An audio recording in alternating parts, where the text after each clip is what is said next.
Hi friends, പുതിയൊരു വീഡിയോയിലേക്ക് എല്ലാവർക്കും സ്വാഗതം. നിങ്ങളെല്ലാവരും ഇന്നലെ പപ്പ ഷെയർ ചെയ്ത പപ്പയുടെ ചെറുപ്പത്തിലെ കാര്യങ്ങളൊക്കെ പറയുന്നത് കേട്ടോ? നിങ്ങൾക്ക് എല്ലാവർക്കും ഇഷ്ടപ്പെട്ടോ? നമുക്ക് അതിൻ്റെ സെക്കൻഡ് പാർട്ട് ഇന്ന് അപ്ലോഡ് ചെയ്യാവേ. അപ്പം നമുക്ക് വീഡിയോയിലേക്ക് പോകാം. അപ്പോൾ ഒരു പണിയില്ലെങ്കിൽ ഞങ്ങൾ വീട്ടിലിരുന്ന് രണ്ടെണ്ണം കൂടെ വഴക്കുണ്ടാക്കും. അപ്പോൾ അന്ന് പഠിക്കാൻ അമ്മ മറ്റേമ്മ പറയും, നീ ഒരാൾ ഇവിടെ ഇരി, തിന്നയുടെ അങ്ങേയറ്റത്ത് നീ ഇവിടെ ഇരി എന്ന് പറഞ്ഞ് രണ്ടുപേരെയും അങ്ങോട്ടും ഇങ്ങോട്ടും മാറ്റി ഇരുത്തിയേച്ചേ പോവുള്ളൂ. പക്ഷേ എന്തെങ്കിലും ഒരു കുസൃതി ഉണ്ടാക്കാതെ ഞങ്ങൾ പിന്നെ ഇരിക്കില്ല. അപ്പോൾ ഒരു ദിവസം പറഞ്ഞ അപ്പോൾ അന്ന് ഈ ഇന്ത്യൻ തൈ കിട്ടണത് ഇന്ത്യൻ തൈയാണ്. മുണ്ട് ഇല്ല, മുണ്ട് ഒരു കുഞ്ഞ് മുണ്ട് ചെറുത് ചിലപ്പോഴേ ഉടുപ്പിക്കുള്ളൂ, അത് കോണാൻ ഉടുപ്പിച്ച് വിടുകയുള്ളൂ. അപ്പോൾ ഞങ്ങളന്ന് അന്ന് എനിക്ക് 7 വയസ്സ്, ചാക്കോപ്പിക്ക് ഒരു 7.5 വയസ്സ്, അത്രയേ ഉള്ളൂ. അന്നൊക്കെ അത്രയേ ഉള്ളൂ. അല്ല മുണ്ടും ഈ പറഞ്ഞ മറ്റ് വലിയ ഇന്നത്തെ പോലെ കുടയും മറ്റു കാര്യങ്ങളൊന്നും ഇല്ലല്ലോ. അന്ന് കാക്കുട, ഈ ഓലക്കുടയും ഇതുമൊക്കെ ചൂടി പോകണത്, സ്കൂളിലൊക്കെ പോകണത്. വന്ന് വീട്ടിൽ വന്നു കഴിഞ്ഞാൽ ഇതൊക്കെ പറിച്ചും കിട്ടിച്ച് പിന്നെ ഇങ്ങനെ ഇരിക്കുക. അപ്പോൾ പറഞ്ഞു, എടാ എന്നാൽ നമുക്ക് ചുമ്മാ ഇത് തങ്ങളെ കൂട്ടിക്കെട്ടി പുറകെ ചുമ്മാ കൂട്ടിക്കെട്ടാടാന്ന് പറഞ്ഞു. വെറുതെ ഇരിക്കുമല്ലേ എന്ന്, ഒരു പണിയും ഇല്ലാതിരിക്കുക. അപ്പോൾ ഈ കൊണവാല രണ്ടുപേരും ഇങ്ങനെ കൂട്ടിക്കെട്ടിക്കഴിഞ്ഞപ്പോൾ കെട്ട് പയ്യ ആയിക്കഴിഞ്ഞപ്പോൾ അങ്ങോട്ടും ഇങ്ങോട്ടും ഒരു ഈരണ്ട് വലി, കെട്ടങ്ങ് മുറുകിപ്പോയി. കെട്ടും മുറുകി പോയിട്ട് പിന്നെ തിരിഞ്ഞു നോക്കിയിട്ട് അടിക്കാവോ ഒരു നിവൃത്തിയല്ല, കെട്ട് മുറുകിപ്പോയി. അത് ഒരുത്തൻ അടിക്കാൻ നോക്കുമ്പോഴത്തേക്കും ഞാൻ അടിക്കാൻ നോക്കുവാണെങ്കിൽ ചാക്കോപ്പി ഒരു ചാട്ടച്ചാടും, ചാക്കോപ്പി അടിക്കാൻ തുടങ്ങുവാണെങ്കിൽ ഞാനൊരു ചാട്ടച്ചാടും. അങ്ങനെ അങ്ങോട്ട് കെട്ട് മുറുകിപ്പോയി, ഒരു രക്ഷയില്ല. അങ്ങനെ ഇരുന്നപ്പോഴത്തേക്കും മറ്റേമ്മ വല്യമ്മ പയ്യ അതിൽ പറമ്പിക്കിടെ നോക്കി ആടിനെയോ രണ്ടും നോക്കിയിട്ട് വരുമ്പോൾ ഞങ്ങൾ ഇതാ പരിപാടി, അടിച്ചുകൊണ്ട് പോകാനും പാടില്ല, ഒന്നുമില്ല, എല്ലാം അവിടെ നിന്നാന്ന് പറഞ്ഞു, നിന്നു. അപ്പോൾ ഇതെല്ലാം ഇങ്ങനെ അല്ലായിരുന്നല്ലോ ഞാൻ നിങ്ങളോട് പറഞ്ഞു വെച്ച് പോയത്. അത് അമ്മയെ എങ്ങനെയെന്ന് പറഞ്ഞു. ഒരു കാര്യം പറഞ്ഞിട്ട് രക്ഷയില്ല. മറ്റേമ്മ ചെമ്പരത്തിയുടെ വടിക്ക് ഒരു നന്നാരടി തുടച്ചിട്ട് വെച്ച് തന്നു. പിന്നെയും അമ്മ അങ്ങോട്ട് അടിക്കും, അമ്മ അടിക്കുമ്പം ചാക്കോപ്പി അങ്ങോട്ട് വലിക്കും, ഞാൻ ഇങ്ങോട്ട് വലിക്കും. പിന്നെയും കളി മൂത്തു. ലാസ്റ്റ് നമ്മുടെ വല്യപ്പൻ്റെ വൃസിച്ചാച്ചിയാണ് അങ്ങനെ വീട്ടിൽ വല്യപ്പൻ്റെ വൃസിച്ചാച്ചി വന്ന് ഇച്ചാച്ചൻ്റെ ചിറ്റപ്പൻ്റെ വന്ന് ഞങ്ങളോട് പറഞ്ഞു, ഞങ്ങളെ രക്ഷിച്ചത് മറ്റേമ്മയുടെ കയ്യിൽ നിന്ന്. ആ പോട്ടെ പേരും ഇപ്പോൾ ഇനി അവരങ്ങനെ ചെയ്യില്ല, അതായതെന്ന് പറഞ്ഞാൽ ചാച്ചിക്കും ചിരിയാവല്ലേ ഈ കഥ, ഈ കെട്ട് പിന്നെ പണിയെല്ലാം കണ്ടിട്ട്. അങ്ങനെ അവിടുന്ന് വേണ്ട എന്തെങ്കിലും കുസൃതിത്തരം ഉണ്ടാക്കും, അത് നിർബന്ധമാണ്. അത് എന്നാലേ ഞങ്ങൾക്ക് ഇരിക്കപ്പുറത്തുള്ളൂ. അത് വീട്ടിൽ നിന്ന് മേടിക്കണം, അല്ലെങ്കിൽ സ്കൂളിൽ നിന്ന് മേടിക്കണം. എന്നിട്ട് ഈ പള്ളിക്കൂടത്തിൽ പോകുന്ന കാര്യം ഭയങ്കര മടിയാണ്. പലപ്പോഴും ഇച്ചിരി മീൻ പിടിക്കാനുണ്ടെങ്കിൽ അങ്ങോട്ട് ഇറങ്ങും. പിന്നെ കണ്ടത്തിൽ പണിയുള്ള സമയമാണെങ്കിൽ ആ കൂട്ടത്തിൽ കന്നാല് അടിക്കാനും അതിനെ പൂട്ടാനും ഒക്കെ ആയിട്ട് നേഞ്ചലയിൽ നിന്ന് പിടിച്ചാൽ എത്തൂല, എന്നാലും അതും ഒരു രസമാണ്. അങ്ങനെ പോകും. എവിടെ പോയാലും ഞങ്ങൾ ഒന്നിച്ച് പോവുള്ളൂ.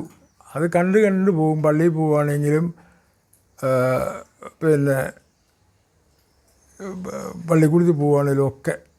അത് എന്നാന്ന് വെച്ച് കഴിഞ്ഞാൽ ഞങ്ങൾക്ക് സാധാരണ പിള്ളേരേക്കാൾ കൂടുതൽ ഈ കുസൃതി ഞങ്ങളോട് മറ്റുള്ള പിള്ളേർക്കുണ്ട് ആയിട്ടേ നിൽക്കുള്ളൂ. ഞങ്ങൾ ചെല്ലുമ്പോൾ അവന്മാർക്ക് എന്നും മുട്ടായി വേണം. അത് കുറച്ച് പേര് ഇന്ന് നിൻ്റെ വീതമായിരുന്നു മുട്ടായി എന്ന് അവർ മടുത്തു. എന്നും ഞങ്ങളിങ്ങനെ വീട്ടിൽ നിന്ന് ഒന്നിലോ കോഴിമുട്ടയോ ഇല്ലെങ്കിൽ പഴുക്കായ ഏതെങ്കിലും അടിച്ചു മാറ്റിക്കൊണ്ട് വേണം ഇവന്മാർക്ക് മുട്ടായി കൊടുക്കാൻ. ചാക്കോപ്പി പറഞ്ഞ്, ഞാൻ ഇന്നിങ്ങനെ കൊടുത്തിട്ട് ഞാൻ വീട്ടിൽ ചെന്ന് പറയാൻ പോവുക ഇവന്മാരെ കൊണ്ട്. ഞാൻ പറഞ്ഞു, നീ എങ്ങും പറയണ്ട, നമുക്ക് പണിയുണ്ടാക്കാമെന്ന് പറഞ്ഞു. ഞാൻ പോയിട്ട് പിറ്റേ ദിവസം പറഞ്ഞ സമയത്ത് ഒരു കടലാസിനകത്ത് കുറേ ചാണാന പൊതിഞ്ഞു കൊണ്ട് അവിടെ കൊണ്ട് വെച്ചിട്ടുണ്ട്, എടുത്തോളാൻ പറഞ്ഞു. പോയി എടുത്തു, തൊണ്ടിൻ്റെ ഒരു സ്കൂളിൻ്റെ തൊട്ടടുത്താണ്. എടുത്തിട്ട് നോക്കിയപ്പോൾ ചാണാനല്ലേ, അത് വെച്ചൊരു പൊതിഞ്ഞ് ഇടിച്ചു അവനെ ഞങ്ങൾ അവിടെ ഇട്ട്. ആ പോരിച്ച് പോന്നിട്ട് പിന്നെ ഒരാഴ്ച പനിച്ച് കിടക്കുവാണ് ഞങ്ങൾ, ഒരാഴ്ച. അപ്പം മേരി ചേച്ചി ഇച്ചാച്ചൻ്റെ വലിച്ചാച്ചൻ്റെ മൂത്ത മകളാണ് മേരി ചേച്ചി, പേരപ്പൻ്റെ മകൾ. ആ പുള്ളിക്കാരത്തി പറഞ്ഞു ഇവന്മാർക്ക് പനിയൊന്നുമില്ല, ഇത് കള്ളപ്പനിയാണല്ലോ, അമ്മയൊന്ന് നോക്കണം കൊണ്ടുവന്ന് വല്യമ്മയോട് പറഞ്ഞു. വല്യമ്മ പിന്നെ മുതൽ നമ്മളെ ശ്രദ്ധിക്കാൻ തുടങ്ങി.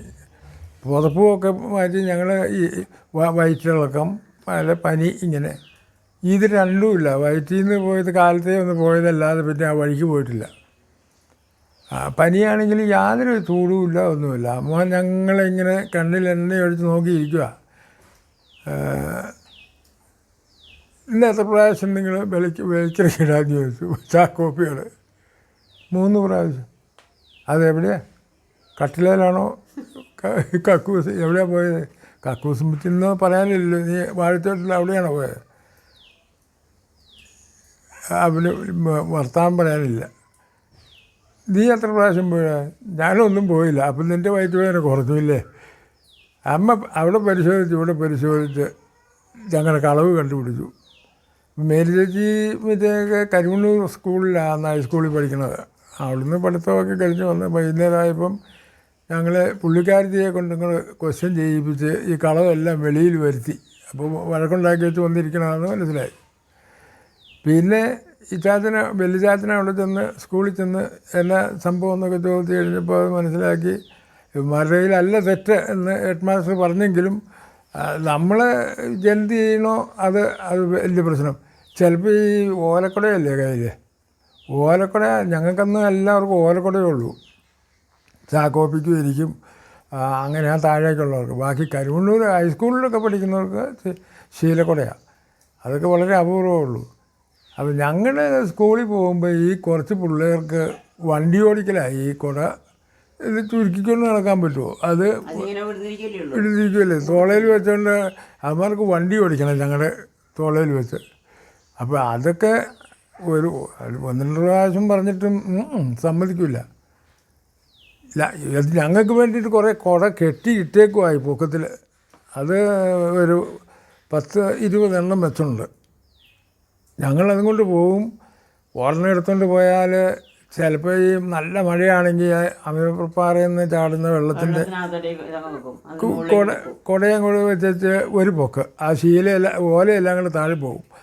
അപ്പോൾ വീട്ടിൽ ചെല്ലുമ്പോൾ ചോദിക്കും ഇതെല്ലാം ഇങ്ങനെ പറ്റിയ. അത് ഭയങ്കര കാറ്റാർന്നെന്ന് പറയും, കുടയ്ക്ക് കാറ്റ് പിടിച്ചതാണെന്ന് പറയും. അങ്ങനെയൊക്കെ പറഞ്ഞങ്ങനെ. അതുപോലെ തന്നെ ഒരു രസം ഉണ്ടായി. ഒരിക്കൽ ഈ പ്രൊഫസർ പീറ്റർ റെഡ്ഡി എന്ന് പറയുന്ന ഒരു കക്ഷി ഈ വിൻസെൻ്റ് പോൾ സഖ്യത്തിൻ്റെ സംസ്ഥാന പ്രസിഡൻ്റാണ്. ഇയാൾക്ക് കിട്ടുന്ന ഈ പ്രൊഫസർക്ക് കിട്ടുന്ന ശമ്പളം മുഴുവനും ഈ പാവപ്പെട്ടവർക്ക് വിതരണം ചെയ്ത് അങ്ങനെ പോരുക. അപ്പോൾ ഉടുമ്പന്നൂർ മങ്കുഴി സ്കൂളിൽ മങ്കുഴി പള്ളിയാണ് നമ്മുടെ ഇടവക. അവിടെ സ്കൂളിൽ പണിയൊക്കെ കഴിഞ്ഞ് അങ്ങനെ അതിൻ്റെ ഉദ്ഘാടനവും കക്കൂസിൻ്റെ പണിയെല്ലാം കഴിഞ്ഞ് അങ്ങനെ നിർത്തണം. അപ്പോൾ സ്കൂളിൻ്റെ ഉദ്ഘാടനവും ഒക്കെ വെച്ചിരിക്കുക. അതോടനുബന്ധിച്ച് കക്കൂസുകളും ഒക്കെ കുട്ടികൾക്കുള്ള ഒക്കെ പണിത് വെച്ചേക്കുക. അപ്പം അന്ന് കാരക്കുന്നേലച്ചനാണ് അവിടെ ഇരിക്കുന്നത്, ഫാദർ ജോർജ് കാരക്കുന്നേൽ. അപ്പം ഞങ്ങൾ ശനിയാഴ്ച പള്ളിയിൽ ചെന്ന് കഴിഞ്ഞപ്പോൾ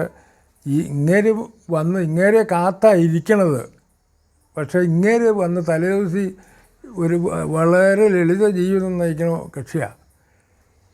പിന്നെ പള്ളിയുടെ സങ്കീർത്തി എന്ന് പറയാൻ നോക്കില്ല, കുശിനീൻ്റെ അടുത്തുള്ളൊരു മുറിയിൽ ചുമ്മാ ഈ ചകിരിയും അതും ഇതൊക്കെ കൂട്ടിയിട്ടേക്കണ അവിടെ വന്ന് കിടന്നു. പുള്ളി അവിടെ അങ്ങനെ ഒരു പഴയ ഒരു മനുഷ്യനാണ്, വേറെ ആഡംബരമൊന്നുമില്ല. ഇയാളെ സ്വീകരിക്കാനായിട്ട് ഭയങ്കര പരിപാടിയായിട്ട് പള്ളിയിൽ അവിടെ അങ്ങനെ നിൽക്കുന്നു. ഞങ്ങൾ പള്ളിയിൽ കഴിഞ്ഞ് കുർബാന ഒക്കെ കണ്ട് അങ്ങനെ നിൽക്കുമ്പോൾ പീറ്റർ റെഡ്ഡിനെ സ്വീകരിക്കാനായിട്ട് എല്ലാവരും വരാൻ പറഞ്ഞു. എല്ലാവരും വന്ന് നിരന്ന് നിൽക്കണം. അപ്പോൾ ചാക്കോപ്പി പറഞ്ഞു നമുക്കൊരു കാര്യം ചെയ്യടാ, ഒന്ന് മൂത്രമൊക്കെ ഒഴിച്ചിട്ട് വരാം, മറ്റേ ഇനി ഇത് എപ്പോഴാണെന്നറിയാൻ പാടില്ലല്ലോ അവിടെ നിന്ന് എണിച്ച് പോണേ, എന്നപ്പാന്ന് പറഞ്ഞു. പോയി അങ്ങനെ ചെല്ലുമ്പോഴേ ഈ കക്കൂസ് വാർത്തിട്ടേക്കുവാ, നല്ല കണ്ടീഷനായിട്ട് വാർത്ത്. അതിന് അന്ന് ഇതില്ല, ഈ ക്ലോസറ്റൊന്നുമില്ല, അതിന് ചുമ്മാ സിമെൻറ്റിട്ട് വെച്ചേക്കുക. അപ്പോൾ ഞങ്ങൾ രണ്ടുപേരും ഇങ്ങനെ അപ്പുറം ഇപ്പുറയും മുറി കയറി ഇരുന്ന് ഉദ്ഘാടനമൊന്ന് കേട്ടിട്ടേ ഉള്ളൂ, എന്നതെന്ന് അറിയാൻ പാടില്ല.